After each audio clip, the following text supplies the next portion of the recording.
ગુજરાતના વડોદરામાં તાજેતરમાં ગંભીરા ખાતે મહીસાગર નદી પરનો પુલ તૂટવાને કારણે મોટી દુર્ઘટના સર્જાઈ, જેમાં અત્યાર સુધીમાં 16 લોકોના મોત થયા છે. ગુજરાતમાં છેલ્લા 5 વર્ષમાં 12થી વધુ પુલ તૂટ્યા છે, ત્યારે છેલ્લા કેટલાક સમયથી દેશના વિવિધ શહેરોમાં આવી ઘટનાઓ સામે આવી રહી છે. આ મુદ્દે કેન્દ્રીય માર્ગ અને પરિવહન મંત્રી નીતિન ગડકરીને પૂછવામાં આવ્યું કે આવા કેસોમાં જવાબદારી નક્કી કરવામાં કેમ નથી આવતી.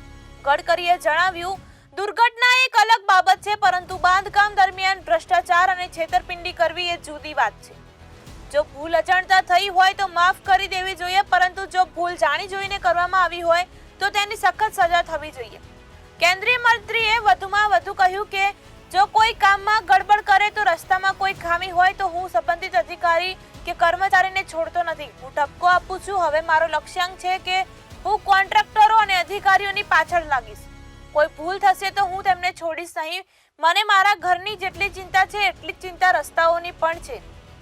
કોન્ટ્રાક્ટરોએ રૂપિયા કમાવા જોઈએ, પરંતુ વધુ પૈસા લઈને કામમાં ખામી રાખીને નહીં.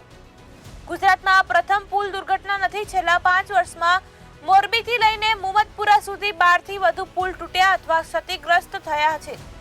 આ દુર્ઘટનાઓમાં ઘણા લોકોએ પોતાનો જીવ ગુમાવ્યો છે. આમ છતાં પુલ દુર્ઘટનાઓને રોકવા માટે કોઈ નક્કર પગલાં લેવામાં આવ્યા નથી. ગંભીરા પુલને લઈને પણ અગાઉથી ચેતવણી આપવામાં આવી હતી, પરંતુ આખરે તે દુર્ઘટનાનો શિકાર બન્યો.